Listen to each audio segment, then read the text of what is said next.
because their offense just is better at sustaining for a whole minute without bad deaths, or you're going to blink and your timing's off and the OMs immediately attach and you just get sandwiched.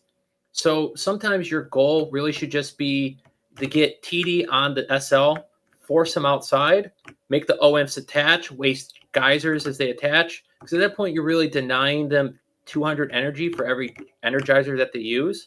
At that point, you kind of say, you know what, my job's done. I did damage indirectly to them.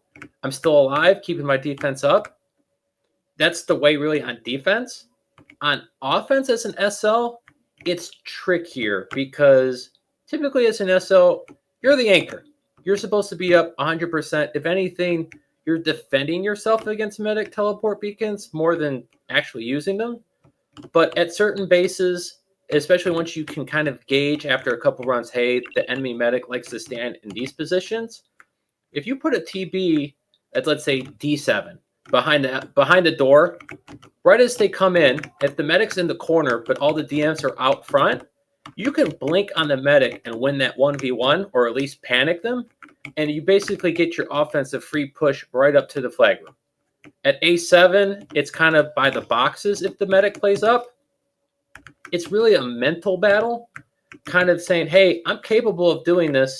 You might want to play back farther than you normally are. And because the medic now plays farther back, they're dragging their defense back with them. And you're giving your offense basically more space at that point. Nice.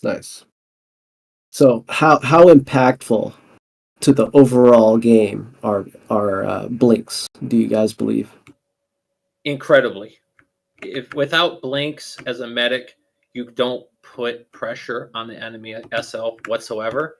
It's just in a constant push and pull, but you never get that clear. Not against a competent SL anyway, who just stands back and fires EBs and summons. And then as an SL, without TBs, I mean, you can go the mind-laming route, I guess, if you want. But without TBs, again, you're kind of missing a vital way to put pressure on the enemy medic, or hell, even the engineer if he's also playing back behind the 3 DMs. Angelus, your take for offense, how impactful blinks are? Yeah, I mean, depending on the different method of offense you're running, they have different impact targets, right? If you're running primarily with an infil, it's not a JT offense, you're looking for a big burst blink if you're going to do anything at all. So maybe you're running infil 3Ms, you want the infil to set a blink, back out passively, maybe EB someone for a quick pick, and then as your offense dies off, you'll cycle on comms, hey, you guys tick me, don't ask for summon. So your SL is going to back up to a safe spot, knowing he or she's not going to have backup, and then the infil is going to blink at the turrets again, just like Hearth mentioned. The box is at A7, the box is at F4, maybe the bottom right of D6, mid right of A5. They're going to blink, you're just looking to explode a turret quickly. On the other hand, if the medic's played out of position in that scenario, someone will make the call typically of the medic's not here, TDing out. You'll see all these imps dive into a flag room full of turrets, try not to TK each other while taking out the 2 sentries and get out of there. So blinks as far as impactful. Yeah, I think in general they're impactful, and to credit Meds a little more than Hearth even did. You know, we talk about the defensive blink. If a medic blinks but doesn't successfully clear it, it's still usually a net win unless he overextended a lot and got his defense cleared. Because when he blinks, he's TDing that SL for a bit, which is stalling down the offense. So the SL spamming, I can't summon, offense begins to attach, they're attaching with less energy, they're burning their energizers, which is arguably the most important item to OM, at least those using P6, and then they're not holding the fight like they were beforehand. So as someone that's played on both sides, I love a medic that's willing to blink every time they have it up. As long as we have turrets up top and like a heavy anchoring it in one of these long bases, I want the medic blinking as much as they can. Even if it's not to clear, just to put that pressure on and slow down that constant cycle of, okay, every 12 seconds they're back at our turrets. And any engineer in the game would probably say the same thing. They need that time to rebuild the tox pool and, you know, replace sentries like we talk about, the blocker sentries or the flag room sentries, whatever's been picked off the last run. You just want to buy time on defense. So on that note about energizers, the thing that regenerates your energy being so important, the most valuable resource, want to make a difference of who's the P6 users and the Kara users right here? Maybe we can spot some notable Kara users. Yeah, I mean, typical Kara users in game. You look at Kara Tank, it's in the name. He also plays as Carapace. Worth, who usually plays with Carapace. On the other hand, for P6 users, myself, I'm an avid P6 user. Revenge P6 user. Shadow on defense P6 user. Mocha. So maybe we're a little more comfortable, and you can make the argument that if you can really maximize your lifespan every death and you're controlling your energy, P6 is stronger because you can stay more healthy, whereas with Kara, you can quickly get bursted down just due to drain in the game. So when new players come along, we usually recommend, hey, if you're not comfortable dodging or like with inbound damage or mitigation, start with Kara. Let's get you here because it's going to make you immune to some of the larger stuff that's going to hit you. Shotgun, plasma turrets, you can ignore it as Kara. But it is at the cost of when an explosive comes at you, you're never going to have energy to absorb some of that. So training wheels. Yeah, absolutely. So people like Kara Tank just never take off the training wheels. That's up to him. It's not even that, though. We say it's training wheels, but even then, most successful infantries also have switch macros that allow them to say, hey, I'm going to switch my Kara for P6 and vice versa. As defense or offense both, once you identify what the opponent's armor is, you know how to immediately isolate that and do the most damage to them in the quickest amount of time. Constantly switching it throws that Joker into the mix. All of a sudden, you might be eating shotgun because you're Kara now, and they just put 20 extra rounds into you that they wouldn't have before, and you just bought more time. Oh man, you guys said so much and so little. The shotguns drain so much, and the fact that you to be immune to shotguns, and shotguns being a meta weapon, is it's very nice for training wheels to be immune to shotgun. But as you guys know, P6 users, shotgun will kill you with P6, but if you can mitigate that via dodging and energizing at the correct time, it'll keep you alive better than Kara, because you're not going to be bursted down. Yeah, and the typical, in micro fight of the game where it's fighter on fighter is shotgun when you think they're drained, then go for the RG. And if you have someone using P6 that's managing their energy, knows when to energize, they're going to eat that RG and only lose, 8 health. Whereas with Kara, you're going to lose so much energy that even with an energizer, you're going to be low enough that you're going to get chunked by the RG. So I do think ultimately P6 is a superior armor, but I think Kara has its own purpose too. And we talk about folks who've been using it forever in this game, they just prefer it. They play a different style than, I want to maximize how long I can stay alive. Maybe they want to absorb some of this stuff. They want to eat the shotgun so their teammates don't have to. We talk about these aggressive Kara IDF infantries. Even Metal, one of the captains, he's usually a Kara IDF user proudly and whatnot. It's just the playstyle of I want to be up close to you and not worry that your shotgun's going to kill me, and maybe I want to rush your flag room and not care about the plasma turrets. Oh, 100%. But you're talking meta play as opposed to the pub noob who's learning the game, right? Training wheels versus high-level play in application. And you're absolutely right. Flaggers do want to wear Kara IDF. Not always, but often, because they're running through, intentionally taking damage, and just, if I can ignore, all of these bullets, then I can focus my mental stack on dodging explosives. Yep. Ooh, looks like the game's on. Looks like the game is on. Let's see how the flags go. Appreciate the input, though, guys, on the discussion. Hopefully we can continue more of that tonight.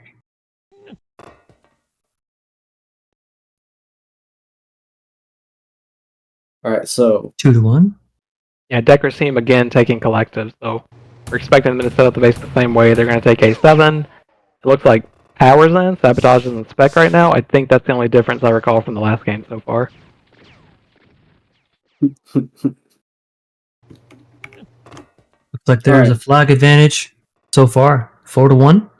The other difference is that Captain X is not here. Yeah, we've got Demon Seed in and Decker playing SL in place of Captain X. So I would have been very surprised if Decker didn't play again. Sorry, what offenses are being run here? I still think it's going to be a JT offense on Decker's team. It's hard to tell on BB's team just because they currently have 2 influence in for flagging. We won't see until the class switch. Yeah, they do have head at A7, which makes me think they're going to run the same thing they started with last week. They just get straight to the heavy. They tried the JT said after the game they weren't as comfortable with its progress and were much more comfortable running pure power, like we're seeing up at the turrets of A7. Alright, will Head hit the turrets this time? I thought Head did fine last time. I know there was a lot of jokes made, but they were killing turrets on loop at D6. Okay, well, let's take note. Looks So like far, GT he's is on hit offense. GT. This is a very interesting play. GT went back home. Yeah, we talk about aggressive medics. That's a different level. Going straight to the enemy base. A whole different level. Yeah. That's not something we want to teach our new players tonight. Looks like DP is back. Lagging just slightly a little bit. There is a flank here at A7. Will they be able to clear them? Looks like they're kind of outnumbered right now. It's looking like it should be a clear. That should be a clear. See They're how trying much to damage exchange Head some can turret get on damage turrets. for it. Yeah, it takes the RT to about 80, 100, yeah.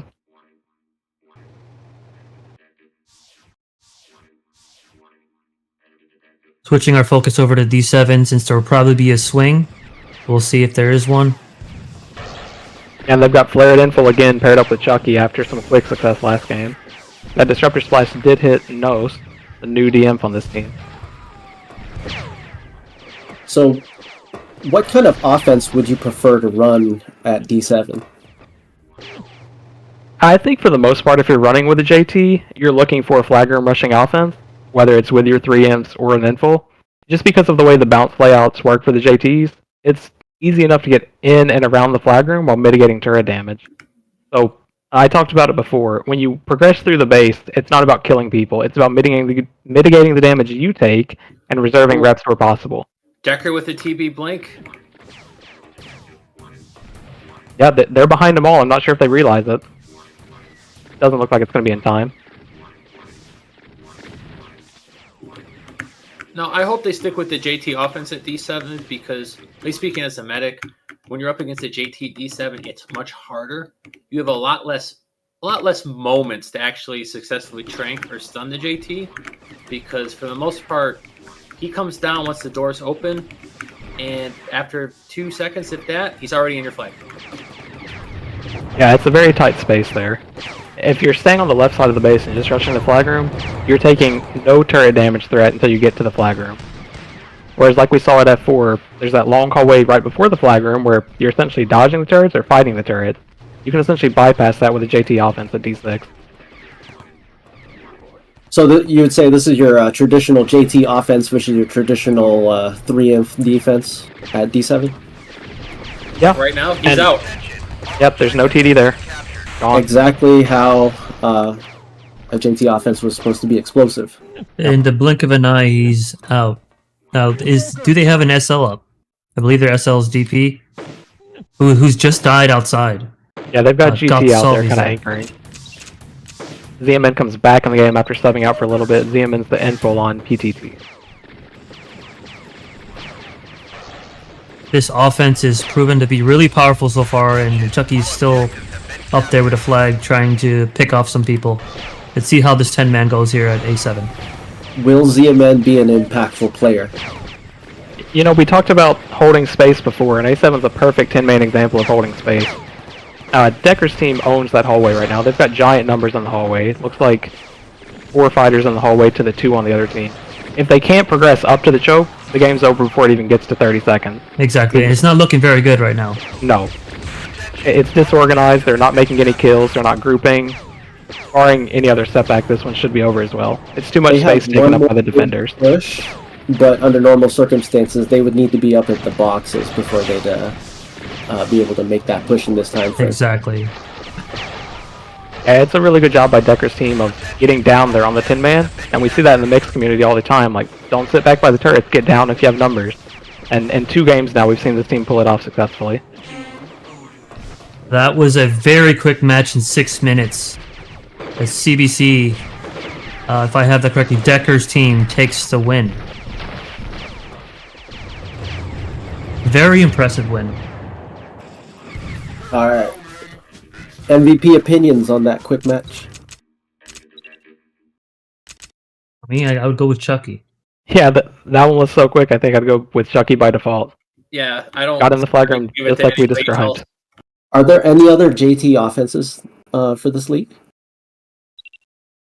So even the team that they just played against, 7th Plague, they ran with Head on a Deathboard JT in the first game for maybe 30% of the game. So there are folks who can play it, but as far as their main class, I think it might just be Chucky. You think he will be, if they win the whole thing, do you think he could be MVP for the league? Yeah, absolutely. He's probably a top 3 pick for MVP if this team wins it all. You're going to see a lot of Chucky flagging it, sometimes getting out, sometimes creating someone as a holder, but it's a lot of impact on a defense, especially, again, this is a draft league. These guys don't play together a lot. There's not a lot of practice, so you don't know tendencies and whatnot, like you may know in a CTFDL league. So having a JT that can create that chaos is instrumental to this team flagging so quickly. So a non-support class being high impact? Would you say is a non-support class that is a high impact influence to the overall game?